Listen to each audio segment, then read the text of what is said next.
Sina Ash, Misty, at Brock ay naliligaw sa gubat pero pilit na iginiit ni Ash na hindi sila naliligaw. Pumili siya ng isang direksyon at tumakbo, habang sinasabihan ng kanyang mga kaibigan na magtiwala sa kanya, ngunit duda rito sina Misty at Brock. Dumating ang gabi at tuluyan na silang naligaw na inamin na rin ni Ash habang napapalibutan ng mga punong may mukhang nakakatakot. Bigla silang may narinig na ingay at nakakita ng mga punong may masasamang mukha, kaya tumakbo sila palayo. Isang Pokemon ang lumitaw at gumamit ng kapangyarihan upang burahin ang mga ilusyon. Napatanong si Ash kung ano iyon. Biglang lumitaw si Gary at sinabing ang mga iyon ay mga ilusyon lamang habang pinupuri ang kanyang huthot sa magandang trabaho nito. Nagbabala si Gary kay Ash na kailangan niyang magkaroon ng huthot para makatawid sa gubat, kundi ay habang buhay na silang maliligaw doon. Tinanong ni Misty si Gary kung bakit siya naroon kung mayroon na siyang huthot. Sumagot si Gary na nalaman niyang kailangan ng huthot para makatawid nang makarating siya sa gubat. Naglakad siya palayo na ikinainis ni Ash. Naisip ni Brock na matalino ang hakbang ang humanap ng huthot kaya naghanap ang mga bida. Sinubukan nilang maghanap, ngunit napansin ni Misty na lalo lang silang naliligaw. Habang sinasabi ni Ash na wala silang mahahanap, biglang may lumitaw sa harap ni Misty at sumunod sa kanya. Hindi natuwa si Misty, pero sabi ni Ash ay gusto lang siyang batiin ito. Tinuka ni Hutot si Ash sa ulo at tumakbo palayo.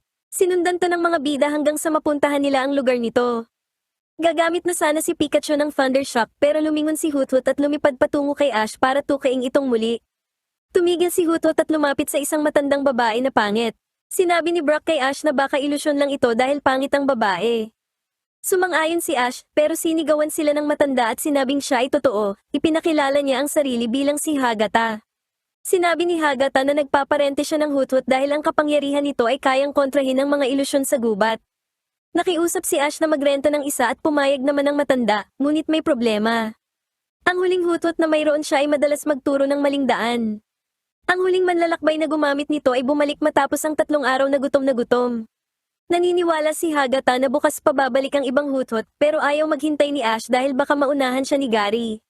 Sinabi ni Ash na kailangan ng huthot ng isang malakas na trainer na tulad niya. Binuhat niya ito at sinabing may ugnayan na sila, pero tinuka lang siya nito at pumunta kay Misty. Ipinaliwanag ni Hagata na dahil siya ang nagpalaki rito, mahilig ang kanyang huthot sa mga magagandang babae.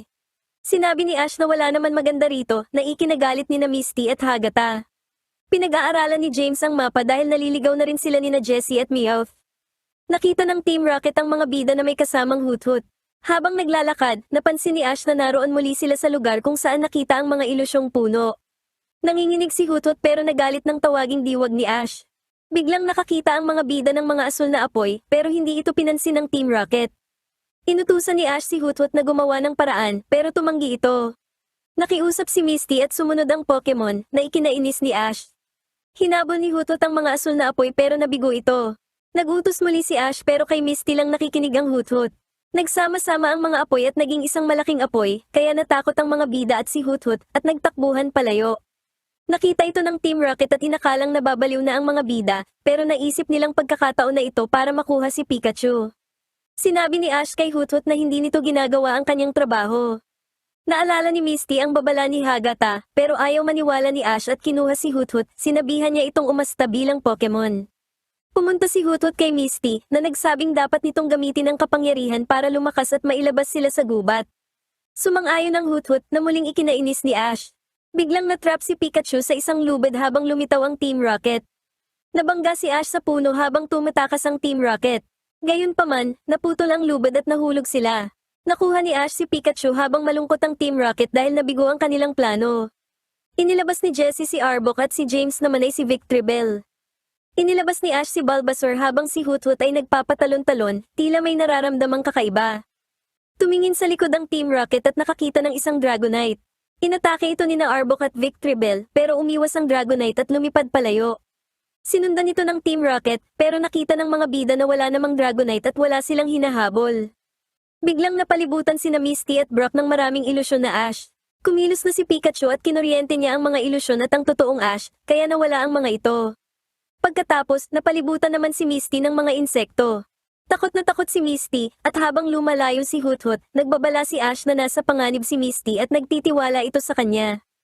Dahil sa mga salitang iyon, ginamit ni Huthot ang kanyang pulang paningin para wasakin ang mga ilusyon. Dahil dito, nakita ng mga bida na sina Gengar at Haunter ang may gawa ng lahat.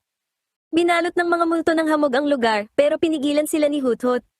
Ginamit ni Bulbasaur ang Vine Whip at si Pikachu ang Thunderbolt para palayasin sila.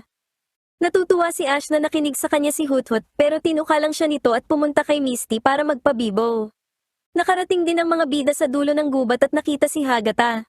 Sinigawan sila ng babae at sinabing siya ay si Nagata, ang kakambal na kapatid ni Hagata. Kinontak nila si Hagata para sabihing ligtas silang nakalabas at nagpatuloy na sila patungong Violet City. Samantala, ang Team Rocket ay nasa isang beach pero ang beach na iyon ay isa lamang sa maraming ilusyong gawa ni na Haunter at Gengar.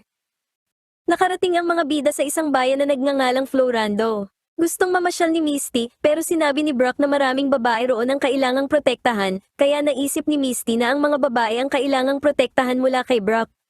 Naglakad-lakad ang mga bida at may nakilalang isang babae na nagbigay sa kanila ng papel tungkol sa Pokemon Exhibition, kung saan ipinapakita ng mga Pokemon ang kanilang mga talento sa isang paligsahan. Nagtanong si Ash kung maaari ba siyang gumawa ng show kasama ang kanyang mga Pokemon, na inakala ni na Misty at Brock na isang pagtatanghal. Nilinaw ni Ash na ang ibig niyang sabihin ay isang tunay na TV show na ikinagulat ni na Brock, Misty, at Pikachu, at nagtanong pa si Misty kung sino naman ang manonood ng ganon. Nakakita ang mga bida ng maraming Pokemon na gumagawa ng iba't ibang tricks para ipakita ang kanilang galing. Nakita ni Ash ang dalawang Blossom. Lumapit sina Ash, Misty, at Brock at nakita ang mga Blossom na tumatalon-talon sa kanilang sayaw. Susubukan sana ng mga Blossom ang isang trick kung saan ang isang Blossom ay ihahagis sa itaas.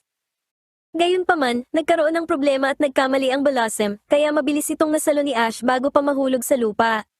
Nakipag-flirt si Brock sa may-ari ng Blossom pero agad siyang hinila palayo ni Misty. Pinainom sila ng babae ng juice bilang pasasalamat sa pagliligtas sa kanyang Blossom. Ipinakilala ng babae ang kanyang sarili bilang si Bailey at ang kanyang mga Blossom na sina Belle at Bella. Nagpakilala rin ang mga bida, bagaman pinagalitan ni Misty si Brock dahil sa pagsasabi nito kay Bailey na huwag nang alalahanin ang kanilang mga Pokemon. Tinanong ni Ash si Bailey kung uulitin ba niya ang kanyang trick. Sinabi ni Bailey na iyon sana ang plano niya, pero naisip niyang kanselahin na muna ito dahil si Belle, ang isa sa kanyang mga Blossom, ay hindi pa sapat ang pagsasanay. Gayunpaman, alam niyang gagawin pa rin niya ang kanyang makakaya. Dumating din ang Team Rocket sa exhibition. Alam ni na Jessie at James na may talento sila kaya nagbihis sila bilang mga dancer at sinabi kay Meowth na yayaman sila dahil dito. Kinabahan si Meowth dahil ayaw niyang sumayaw, pero sinabi ni na Jessie at James na kailangan lang niyang magsalita. Ipinromote ng Team Rocket ang kanilang show na pagbibidahan ng nagsasalitang Meowth. Biglang kinabahan si Meowth at napamiyaw na lang, kaya nagduda ang mga tao kung nagsasalita ba talaga ito. Hinila ni na Jessie at James si Meowth at tinanong kung bakit hindi siya nagsalita. Inamin ni Meowth na nagkakaroon siya ng stage fright sa harap ng maraming tao, pero sinabi ni James na kahit ano ay pwede niyang sabihin. Nagsulat si Jessie ng mga joke para sabihin ni Meowth, kaya bumalik sila sa entablado. Sinabi ni Meowth ang mga joke, pero naguluhan lang ang mga tao at nag-alisan. Nagsabi pa ng isa pang joke si James kay Meowth, pero lalong lumayo ang mga tao sa entablado. Nakita ni na Jessie at James na mahirap kumita ng pera sa pagsasayaw, pero nagkaroon sila ng bagong pag-asa dahil sa plano ni Jessie, na ikinabahala naman ni Meowth. Sumakay ang Team Rocket sa isang sasakyan para manggulo. Narinig sila ni Ash at pinatigil. Susubukan sana silang pigilan ni na Ash at Pikachu, pero sinabi ni Bailey na dahil ang exhibition ay para sa mga Pokemon, sila ang lalaban sa Team Rocket. Isang alakazam ng ibang trainer ang gumamit ng Psychic, kaya lumutang ang Team Rocket at nalaglag.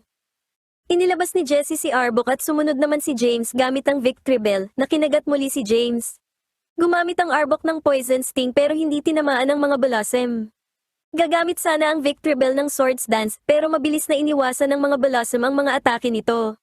Susubukan sanang gumamit ng rap ni na Arbok at Victreebel pero tumalon ang mga Blossom at lumapag sa kanila, sabay gamit ng Slip Powder para patulugin sila. Binuhat ni na Jessie at James ang kanilang mga Pokemon at tumakas kasama si Meowth. Nagpalakpakan ng lahat para kay Bailey dahil sa pagtalo sa Team Rocket na tila babahagi lang ito ng kanyang performance. Sa isang madilim na eskinita, kumakain ang Team Rocket at kinain ni Jessie ang huling bahagi ng pagkain. Malungkot sila sa kanilang pagkatalo. May isang papel na napunta sa mukha ni Jessie at nabasa niyang bukas pa ang mismong exhibition. Naisip ng Team Rocket na pwede nilang nakawin ang mga Pokemon na may talento. Samantala, nakita ng mga bida sina Belle at Bella na sumasayaw kasama sina Togepi at Pikachu. Tinanong ni Ash si Bailey kung nakatutok ba siya sa pakikipaglaban o sa pagsasayaw. Naalala ni Bailey na una niyang tinuruan ang mga Blossom na sumayaw bago sila sumabak sa labanan, pero dahil nakita niyang masaya silang sumasayaw, nagpa siya siyang ituloy ang pagsasanay sa kanila rito. Tinanong ni Bailey ang mga bida tungkol sa kanilang mga pangarap. Sinabi ni Misty na gusto niyang maging water Pokemon expert, si Brock naman ay Pokemon breeder, at si Ash ay Pokemon master. Nakita ni Bailey na lahat sila ay tunay na Pokemon fans. Nagtaka si Ash kung paanong natalo ng mga Blossom ang Team Rocket sa pamamagitan ng pagsasayaw.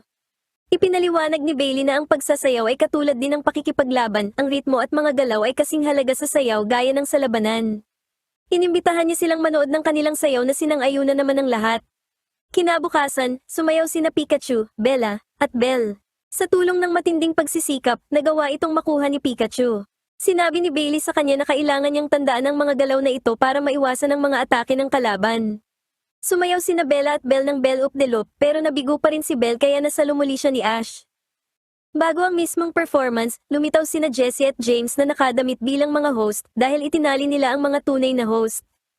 Lumabas ang mga kalahok at ang kanilang mga Pokemon, pero biglang lumitaw si Meowth at naghagis ng lambat para huliin sila bago tumakas kasama sina Jessie at James gamit ang kanilang balon. Inilabas ni Ash ang Heracross na inihagis si Pikachu paitaas sa balon, gumamit si Pikachu ng Thunderbolt para pabagsakin ang balon. Nang makabalik si Pikachu ng ligtas, inilabas nina Jessie at James sina Arbok at Victreebel para sa muling pagtutuos.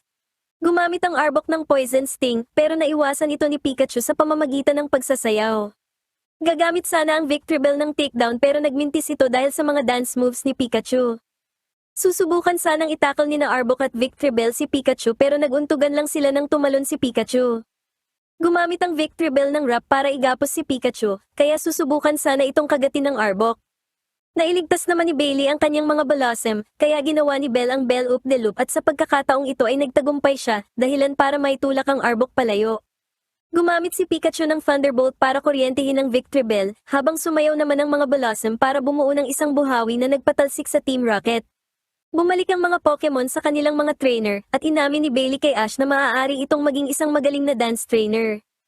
Hiniling ni Bailey sa kanyang mga Blossom na gawin ang kanilang sayaw para sa exhibition at sumang-ayon naman ang mga ito. Sa entablado, matagumpay na nagawa ng mga Blossom ang Belle Up the Loop na nagpakalat ng mga petals sa buong stage. Ang mga manonood, kabilang ang mga bida, ay sobrang natuwa sa palabas. Samantala, ang Team Rocket ay nahihilo pa rin sa pag-ikot mula sa buhawi.